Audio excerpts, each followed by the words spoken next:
ये मुल्क को तोड़ने की तरफ लेकर जा रहे हैं, हमारे बच्चों को मारा जा रहा है, हमारे शहीदों का खून रायगा नहीं जाएगा। असला हमारे पास भी है, बारूद हमारे पास भी है। अपने हैं, लेकिन अपनों ने कैसा किस तरह मारा, कितनी बेदर्दी से मारा इतने छोटे छोटे बच्चों। ये किन लोगों के बारे में बात कर रहे हैं? ये कोई यहूदियों ने हमला किया है पाकिस्तान पे, या हिंदुओं ने किया है, या किसने किया हुआ है जो ये तकरीरें फरमा रहे हैं? ऐसा महसूस हो रहा है, अल्लाह ताला माफ करे, कि या तो पाकिस्तान का निजाम सरवाइव करेगा या तो इमरान खान सरवाइव करेगा। हमारे लोग जो है जिस तरह गाजर मूली भी नहीं, उससे भी कोई अगली किस्म में उनको कीड़े मकोड़े समझ के कुचल दिया गया है। खुदा न खास्ता जिस तरह इंडिया की तरफ से बैरूनी जो पाकिस्तान दुश्मन अनासिर हैं उनकी जानिब से जिस तरह अवामी जज्बात का फायदा उठाया जा रहा है, या जिस तरह हमारे अंदर 10 कोर में इस्लामाबाद कत्ले-आम की प्लानिंग के दौरान लाशें उठाने और गायब करने के सवाल पर आसिफ मुनीर का कहना था, मेरी तरफ से इन्हें कुत्तों के आगे डाल दो, ये फितनतुल खवारिज। पाकिस्तानी भी तो मुसलमान है, उनके दुश्मन आप है, तो फिर सब आपस में खाना जंगी करें, लड़े मरे, किसी दुनिया के उसको देखने की जरूरत नहीं है। आप खुद मर मरा के बराबर हो जाएंगे। नफरत इस हद तक बढ़ चुकी है कि सिविल वार का और बगावत का जो है वो खदशा है, हमें बू आती है, और हम बार बार इसीलिए कहते हैं कायदे आजम का पाकिस्तान जो रहती दुनिया के लिए बना था, उसको हमने 1971 में आधा खो दिया था। तो हमने इतना झूठ बोल रखा है, इतना झूठ पढ़ाया है अपने अपने बच्चों को। एक ख्वाब इन बच्चों ने देखा, कभी हमने इनको कश्मीर की जंग में झोंका, कभी अफगानिस्तान की जंग में झोंका। अब क्या रह गया है? टैंक चलाएंगे हमारे ऊपर, बमबार तैयारे हमारे ऊपर चलाएंगे, क्या करेंगे? और कर लो वो भी।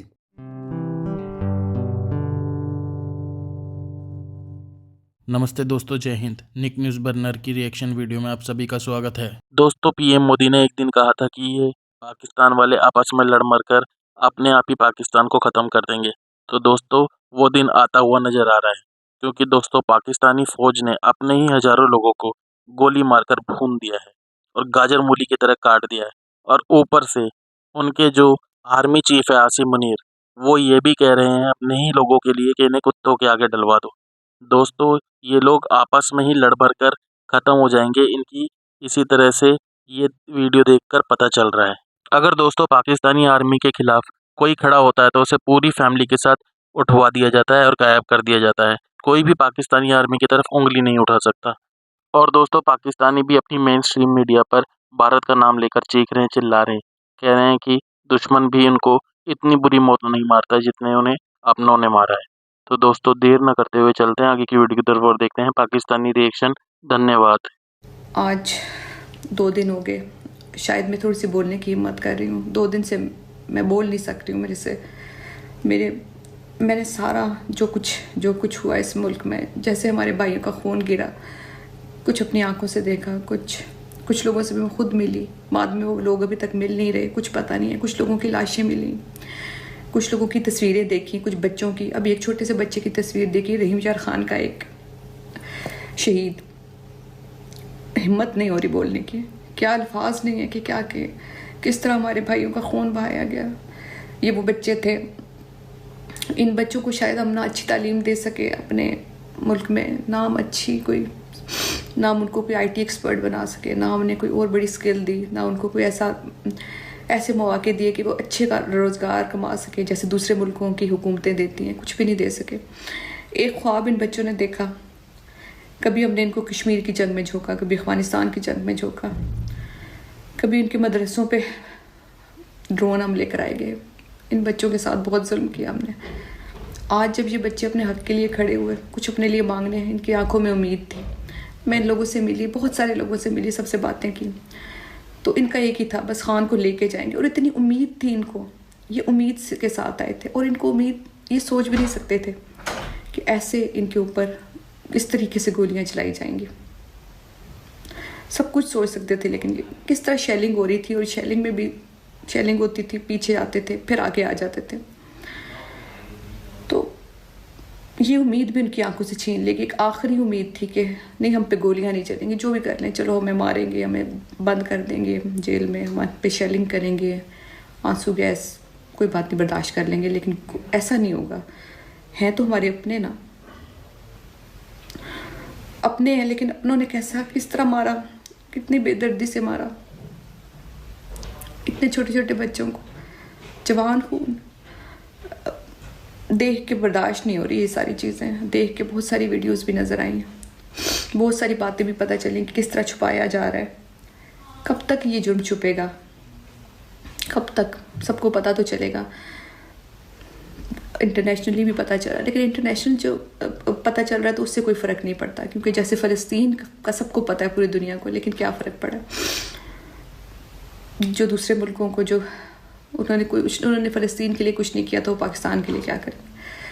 तो वही हिसाब था जैसे फ़लस्तीन में हो रहा है, उसी तरह जैसे हमारे बच्चों को बेदर्दी से मार दिया गया। बेदर्दी से वो कुछ मांगने नहीं आए थे, आप उनको थोड़ी देर देखते, शेलिंग करते, वो थक जाते, वो वापस चले जाते। ज़्यादा से ज़्यादा उनको कत्ल करने की ज़रूरत नहीं थी, उन माओं की गोद उजाड़ने की ज़रूरत नहीं थी। आप तो इतने ताकतवर, आप अपनी ताकत दिखाते हैं, लेकिन उनकी गोदे रमाओ, उनको उनकी जिंदगियां तो रहने देते हैं, ठीक है, जो भी करते हैं उनके साथ जुल्म करते हैं, कुछ भी करते हैं, लेकिन उनको जिंदा तो रहने देते हैं। उनके आंखों फटे कपड़े, कुछ लोग आए, कुछ नहीं था उनके पास एक उम्मीद के अलावा। सब कुछ आपने ख़त्म की अपनी ताकत से, और इसके बाद आप उन लाशों का मजाक उड़ा रहे हो। सबसे पहले आपको पता है कि कल आसिम मुनीर साहब ने एक स्टेटमेंट दी है, कल के प्रोग्राम में भी मैंने आपके सामने रखी थी। निशानाबाजी की महारत एक जवान का तुर्रा इम्तियाज़ है। ये इन्होंने वो जो स्नाइपर शूटिंग करवाई ना जिन लोगों से, ये उनको अप्रिशिएट कर रहे हैं, ठीक है। ये कोई कोइंसिडेंट नहीं था, ये बाकायदा प्लान करके ये स्टेटमेंट उन्होंने रिलीज़ की थी। अच्छा, उसके बाद आदिल राजा साहब ने एक ट्वीट की थी आज।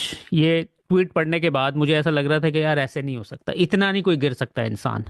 सुनिए कहते क्या हैं, कहते हैं काबिज फौज में जराए के मुताबिक हेड क्वार्टर 10 कोर में इस्लामाबाद कत्लेआम की प्लानिंग के दौरान लाशें उठाने और गायब करने के सवाल पर आसिम मुनीर का कहना था मेरी तरफ से इन्हें कुत्तों के आगे डाल दो, ये फितनतुल ख्वारिज हैं। यानी कि वहां पर मासूम बच्चे थे, 17 साल का, 19 साल का, 20 साल का, इतने सारे बच्चे थे जिनको गोलियां लगाई हैं, जिनको गोलियां मारी हैं आपने। वो फितनतुल ख्वारिज कहां से हो गए? उन्होंने क्या ऐसा काम कर दिया है? उन्होंने सिर्फ अपने हक मांगने के लिए वहां पर आए थे, ना उनके पास कोई बंदूक है, ना उनके पास कुछ था, खाली हाथ आए थे वो, और आपने उनको गोलियां मार के कह रहे हैं कि फितनतुल ख्वारिज थे। तो इसी स्टेटमेंट के ऊपर अभी शाहीन साहब साहब ने अपना क्लिप रिलीज किया, ये सुनिएगा पहले। जज़ाउल्लज़ीना युहारिबून अल्लाह व रसूलहू व यसअऊन फिल अर्ज़ि फसादन अन युक़तलू औ युसल्लबू औ तुक़त्तअ अयदीहिम व अर्जुलुहुम मिन खिलाफिन औ युनफ़ऊ मिनल अर्ज़। ये जनाब हमारे आर्मी चीफ साहब हैं जो अरबी पढ़ा रहे हैं, आयतें पढ़ा रहे हैं कुरान की फौजियों को, और कह रहे हैं अपने लोगों को कत्ल करो, अपने लोगों को मारो, अपने लोगों को बाहर भेज दो, और ये फसाद फैला रहे हैं। और ये किन लोगों के बारे में बात कर रहे हैं? ये कोई यहूदियों ने हमला किया है पाकिस्तान पे, या हिंदुओं ने किया है, या किसने किया हुआ है जो ये तकरीरें फरमा रहे हैं? ये पाकिस्तानी लोग जो अपने सियासी हुकूक मांग रहे थे, सियासी अपने राइट्स के लिए जुलूस निकाल रहे थे, जो उनको प्रोवाइड किया गया है, इनमें लिखा गया है कि ये आपका ये हक है, उसके बारे में ये फरमा रहे थे। ये तो इन्होंने अपना एतराफ़ जुर्म कर दिया सारी दुनिया के सामने कि जी हाँ, इन लोगों को कत्ल करना चाहिए, इनको मारना चाहिए, जिन लोगों को हमने मारा है ये बिल्कुल हमने सही किया है, और हम और मारेंगे, और आप लोग भी मारेंगे सब मिलके। इनसे बेवकूफ़ और इनसे जाहिल और इस्लाम को इस तरीके से मोड़ने तोड़ने वाला एक, जिसे कहते हैं ना कि नीम हकीम खतरा है जान, ये नीम मुल्ला खतरा ईमान, नीम मुल्ला खतरा ईमान बन रहे हैं। ये ईमान क्या पूरे पाकिस्तान के लिए खतरा बन गए ये। और अब आप देखेंगे कि जी ये जब इन्होंने ऐलान फतवा दे दिया कि ये सब फसाद हो रहा है ये मुल्क में, तो फिर आप भी तो फसाद कर रहे हैं, आपके दुश्मन है ये। तो पाकिस्तानी भी तो मुसलमान है, उनके दुश्मन आप है, तो फिर सब आपस में खाना जंगी करें, लड़े मरे, किसी दुनिया के उसको देखने की जरूरत नहीं है, आप खुद मर मरा के बराबर हो जाएंगे। इस शख्स ने तो अपने आप को एडमिशन करके ये मान के दुनिया भर की अदालत के सामने साबित कर दिया है कि जी हाँ, मैं हूँ कातिल और मैंने हजारों लोगों का खून किया है। इसको ये वीडियोस के साथ इंटरनेशनल कोर्ट में ले जाना चाहिए, और सारी दुनिया को, यूनाइटेड नेशंस को, सबको दिखाना चाहिए कि जी ये है इनकी पॉलिसी, अपने लोगों को कत्ल करना, अपने लोगों को मारना और गायब कर देना, और ऐसा गायब करना कि पता भी ना चले कि जिसका बच्चा, जिसका बेटा, जिसका भाई मरा है वो किधर गया हो, सारी उम्र वो ढूंढते ही फिरे। ये तो सफाक दरिंदे हैं। और ये बंदा जो है, ये तो मेरा ख्याल है एक, सही लोग कहते हैं कि ये दिमागी मरीज है। इसको जितनी जल्दी आप वहां से निकालेंगे ये पाकिस्तान का बेहतर होगा, नहीं तो आप भुगतें इसको। दोस्तों अगर आपको हमारी वीडियो पसंद आई है तो प्लीज़ लाइक ज़रूर करें और साथ में शेयर करना ना भूलें। और साथ ही दोस्तों ऐसी ही लेटेस्ट वीडियो देखने के लिए हमारे चैनल को सब्सक्राइब करें, साथ ही बेल का आइकन जरूर दबाएं ताकि सबसे पहले आपको हमारी वीडियो की नोटिफिकेशन मिल सके। धन्यवाद।